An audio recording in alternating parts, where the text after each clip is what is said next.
Hello students, welcome to education hub YouTube channel.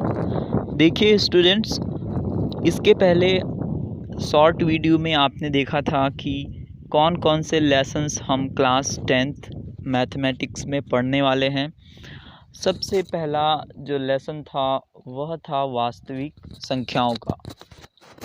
देखिए students, आपने class 9th में जो वास्तविक संख्याएं पढ़ी थी उनकी जो कुछ विशेषताएं पढ़ी थी और हमने कुछ अपरिमेय संख्याओं के बारे में जानकारी प्राप्त की थी। अब हम क्लास 10th में उसके आगे हम कुछ ही जानकारी प्राप्त करेंगे वास्तविक संख्याओं की। इस क्लास में हम एक विशेष एल्गोरिदम के बारे में पढ़ने वाले हैं। ये एल्गोरिदम क्या है आपको आगे समझ में आ जाएगा, बस आपको शब्द याद रखना है अभी, एल्गोरिदम। इस एल्गोरिदम के माध्यम से हम क्या करेंगे, महत्तम समापवर्त ज्ञात करने वाले हैं। इस लेसन को जो स्टार्ट करेंगे हम, उसके पहले आपको कुछ टर्म है, कुछ शब्दावली पता होनी चाहिए। देखते हैं हम कि इस लेसन को पढ़ने के लिए हमें क्या क्या शब्दावली ज़रूरी होगी। देखिए स्टूडेंट्स, सबसे पहले आपको मूलभूत अवधारणाएं पता होनी चाहिए किसी भी लेसन को शुरू करने से पहले।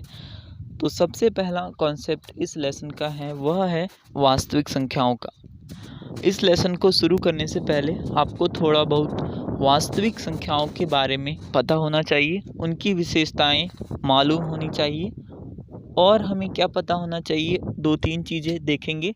दूसरी चीज़ है, हमें महत्तम समापवर्तक के बारे में पता होना चाहिए। इसे अंग्रेजी में हाईएस्ट कॉमन फैक्टर कहते हैं और शॉर्ट में HCF कहते हैं। HCF लिखेंगे हम।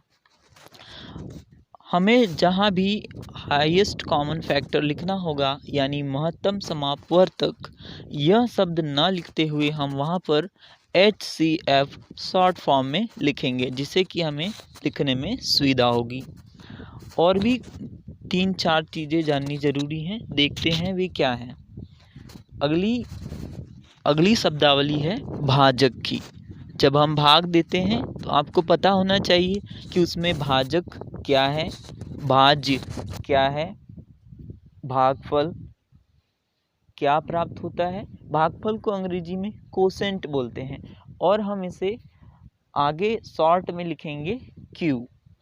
और एक और टर्म होता है भाग से रिलेटेड, वह है शेषफल। और शेषफल को अंग्रेजी में कहते हैं रिमाइंडर।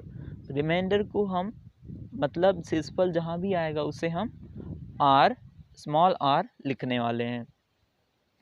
आगे देखिए, अब आप सोच रहे होंगे कि भाजक को हम किससे दर्शाएं, तो भाजक को हम दर्शाने वाले हैं B से और भाज्य को हम दर्शाने वाले हैं A से।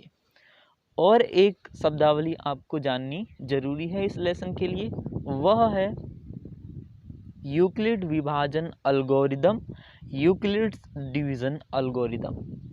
यह 5-6 चीज़ें मैंने बताई शब्दावली, इनके बारे में हम आगे के शॉर्ट वीडियो में डिटेल्स से जानेंगे। आप अभी केवल इन शब्दावलियों के नाम याद रखिए।